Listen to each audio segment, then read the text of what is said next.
Hey, welcome everybody. To the Geoff and Gena show.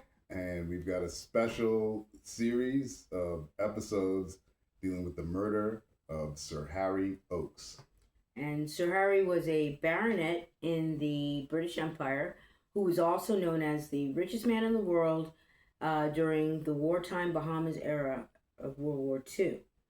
So we're going to go over some facts of how he ended up in the Bahamas and how he ended up meeting the Duke of Windsor, and then how the events unfolded into the tragedy of him being murdered, and no one knows who murdered him. And as the series goes on and the episodes, we reveal exactly how this murder has affected the country to this day by those who are in the know, children, how they benefited from the fact that this knowledge of who murdered Sir Harry Oakes being kept a secret, how they benefited. So we'll start off with the facts. Now, Harry Oakes was born an American citizen in Sangerville, Maine, and then he became a Canadian citizen as well. And after striking gold at the Lakeshore Mine in Kirkland Lake in northern Ontario, he left Canada to go and live in the Bahamas soon after to avoid paying a heavy tax burden of 85% on his newfound wealth. Now, that would motivate you to want to move. So in 1935, he became a British citizen while Edward VIII was still the Prince of Wales. Oh, wait, one thing. As an American who became a Canadian citizen, he's accepting their taxes. So when he discovered his gold, he no longer wanted to Pay pay those the taxes. taxes any longer. Yeah, well, 85% is a huge amount. But he did know that before coming into the situation. Right. He knew the tax situation. So it's a Yeah, I don't know. It was non-negotiable, and he just decided to move. he moved. That's so. In 1935, he became a British citizen. We already said that, and um, so this proves that the Prince of Wales knew of Sir Harry before his father, George V, died on January 20th, 1936. And that at that period of time, that made Edward the second monarch of the House of Windsor. So in 1936, Edward VIII became known as the uncrowned king due to his December abdication before the coronation ceremony could take place. And three things happened. King Edward decided to marry his American lover, Wallis Simpson, instead of taking his place on the throne. 6 months later, after, he became the Duke of Windsor in 1937, and he married Wallis in Cannes, France, after her divorce was complete. The third thing that happened was the couple went into exile and moved to Portugal by way of the Treaty of Windsor. Now, meanwhile, all of this was happening in the Bahamas. Sir Harry Oakes was establishing his empire there in the Bahamas and would later become a member of the local House of Parliament after he purchased 4,000 acres of land. A third of the country, third of the capital. You think a third or 2/3? It's probably 2/3. It was a lot of land, and mostly on the west side of the island. So 4,000 acres. Yeah, when we lived there, we lived on the western side of the island, and so we're well aware of Sir Harry's investments in the neighborhood where we lived, which was Cable Beach. So hotels and stretched everything. Yeah, a lot of his mansions and stuff became hotels, and bed and breakfast and so forth and so on. He has a lot of property there, still left.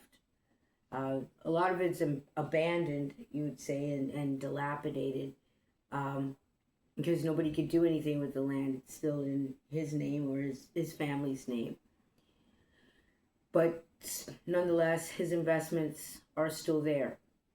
Now, Sir Harry was proving himself to be a nation builder to the local government of the Bahamas, and he made macroeconomic investments into all aspects of the country's economy, and in areas such as banking, agriculture, real estate, and infrastructure.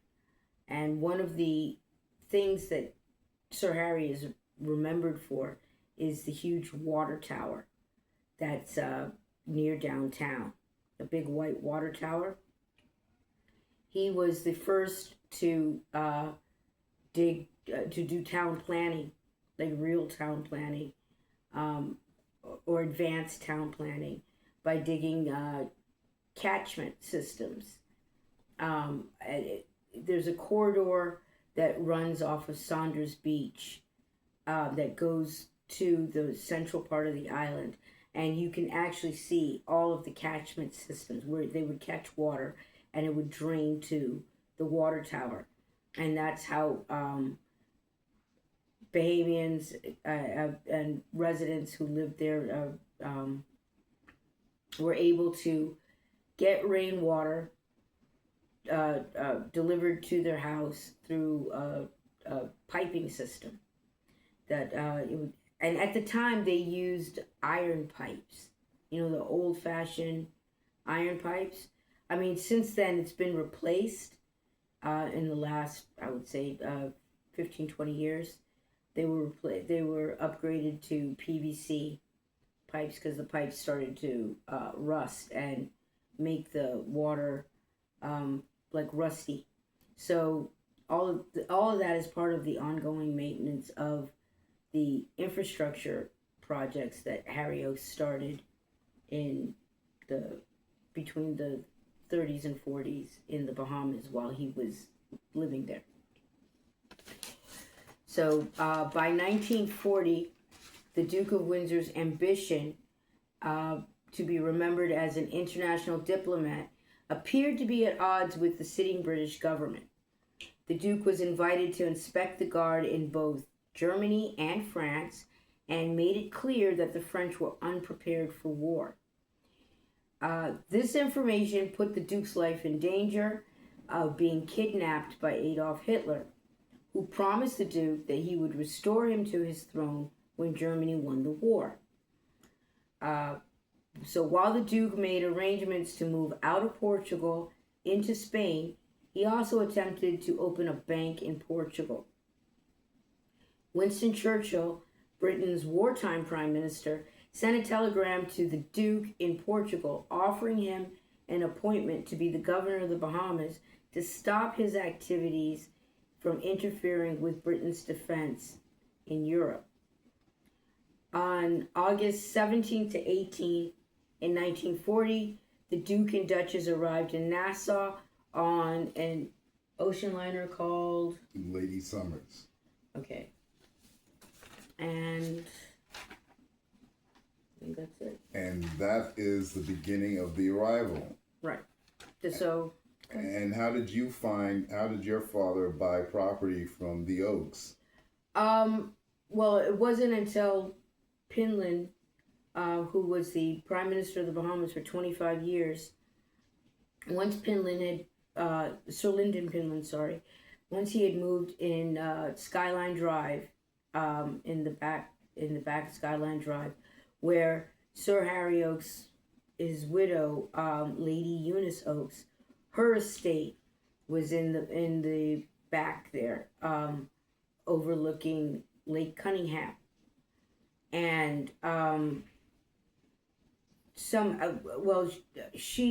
family opened up that entire area in the back there to sell land to the Bahamians, and that was, I think, Sir Harry Oaks' wish that he sell it to the Bahamians. Now, I know that at one point in time, by law, That particular area where we lived was designated as a whites only area by law. And I guess when Pinland became, look at Pickles looking at us. We have our squirrel friend looking. We have an audience of one squirrel looking into the window. That's funny. Okay, so like I said, it was a whites only area designated for Europeans only. And after Sir Harry Oakes purchased the land, he actually opened it up for anybody that could afford to live there. So when Pinland became prime minister and he moved into the back there, his closest generals who helped him politically also got invitations to purchase land in the back there. And my father was one that purchased his land. What year? It was in the late 80s. It was like 87 or 88. 1987 or 88, he purchased the land, and then he didn't start building until maybe a year or two later or something like that. But Daddy went and built right away because Pinland warned that if you don't start building now, you're not going to get a chance to.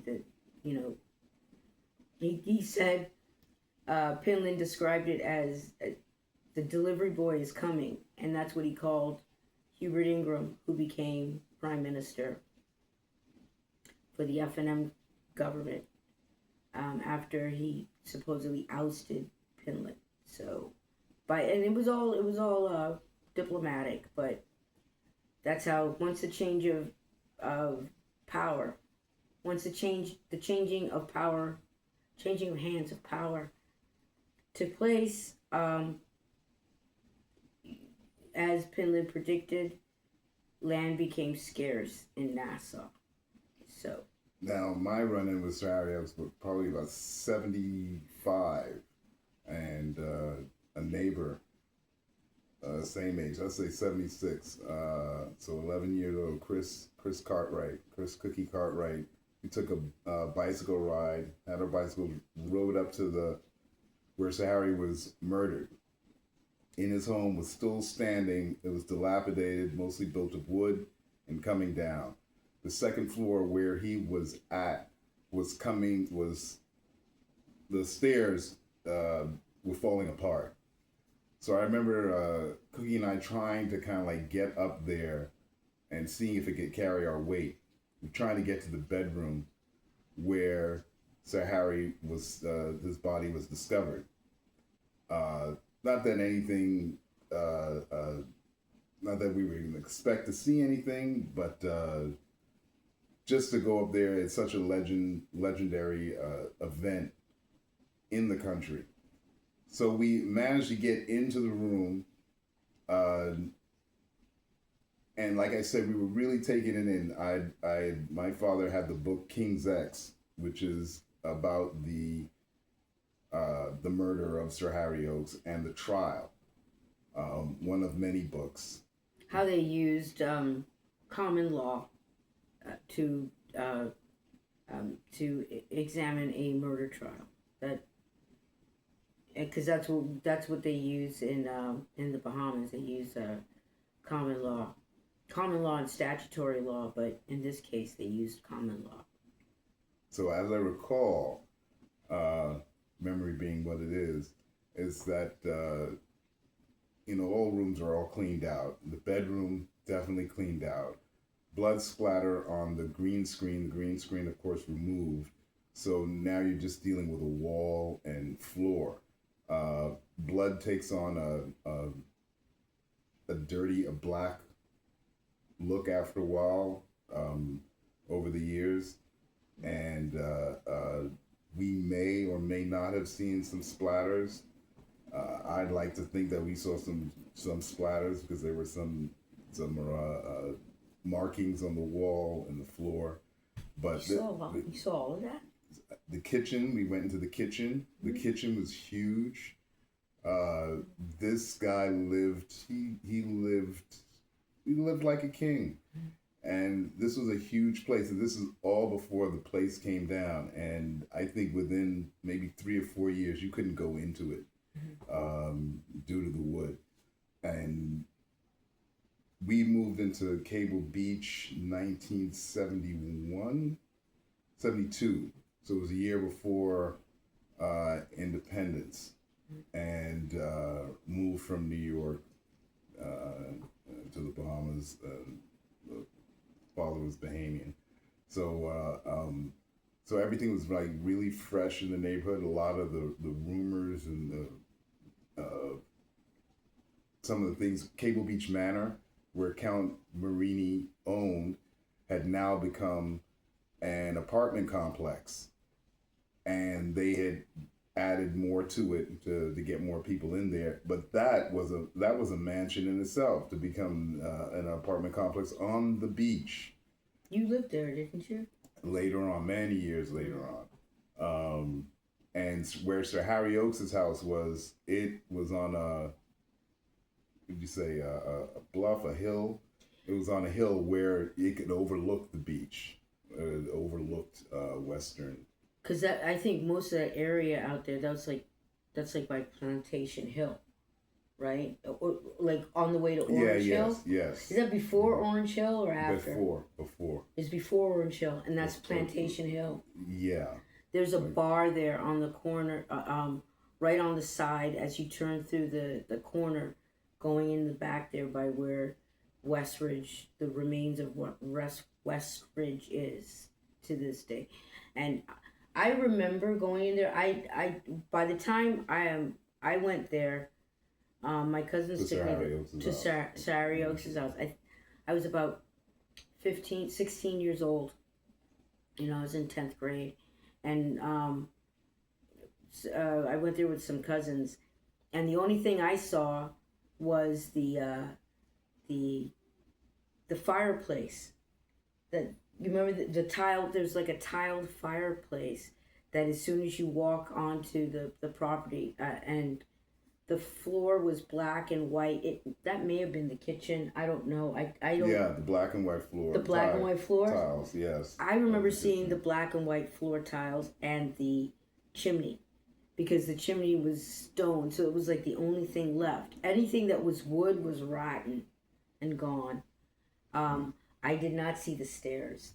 Yeah, they'd already come down by that time, because literally they were coming apart as we went up. I mean, so I never got to see the bedroom and the crime scene or anything like that, because that was all gone. But I did see the black and white floors and the chimney was still standing. Everything else was gone. So just to give you a little introduction to this new series about this murder and how it has affected the country to this day, and between Gina and I having these different experiences where we have seen people be elevated, the children of those involved or were around, witnessed, alleged of involvement. The secrets in a community are many and go deep. So we'll definitely be exposing. So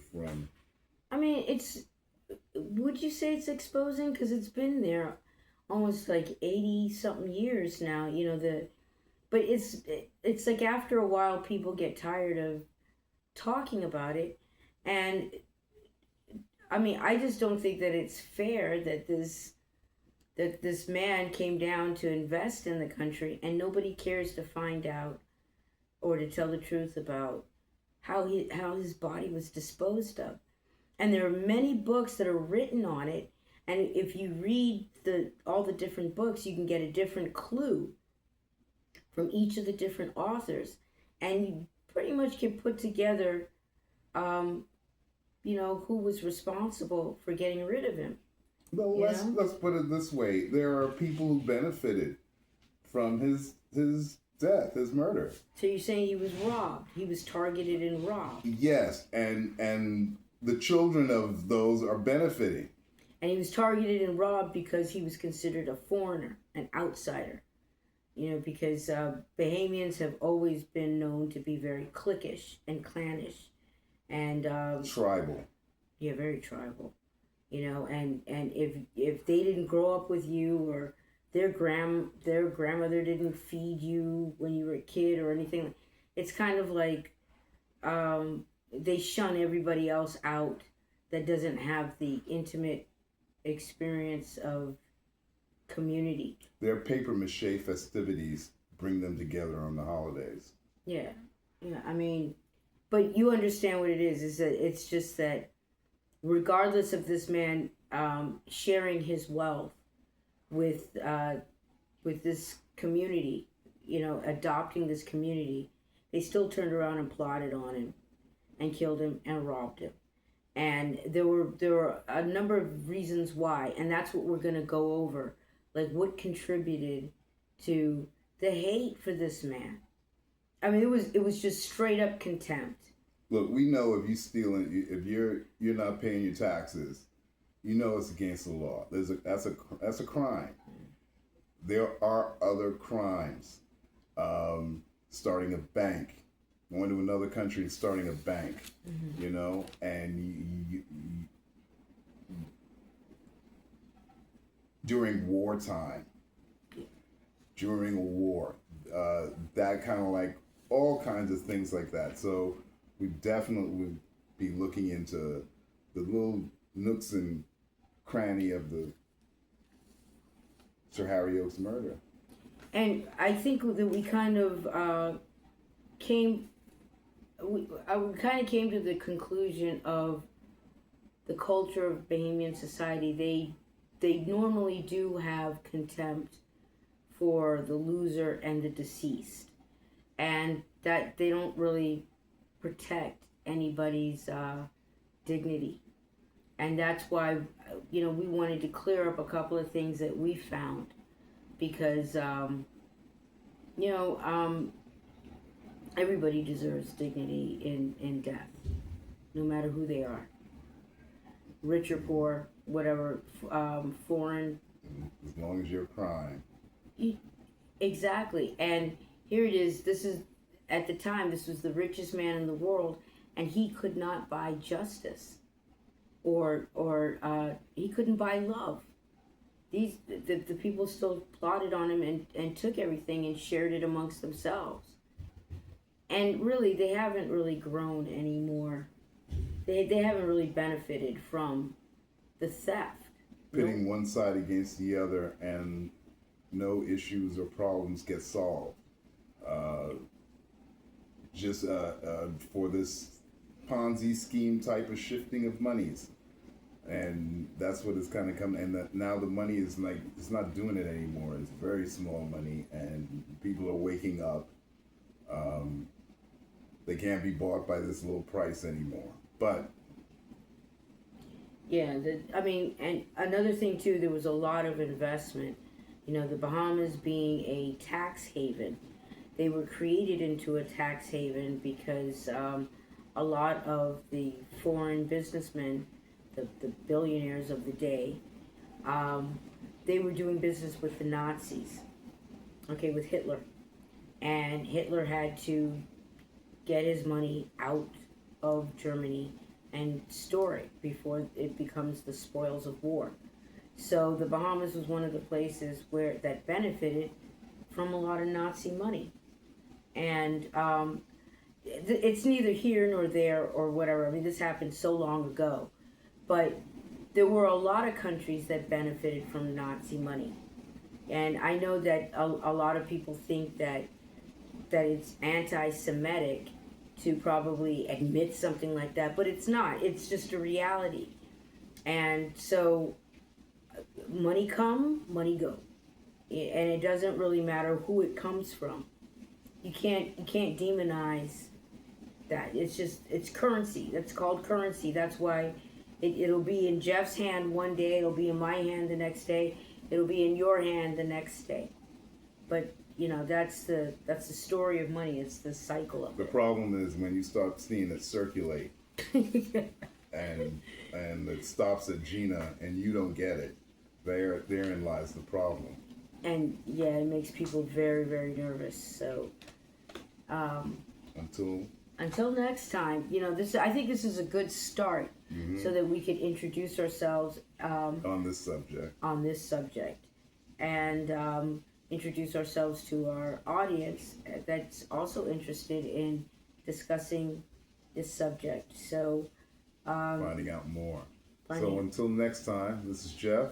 And this is Gena. And more about Sir Harry Oakes' murder next time. Exactly. And if you like the subject that we're talking about, we encourage you to like the video and subscribe to our channel, and so that we know that there is an interest, and we'll produce more information. Until next time.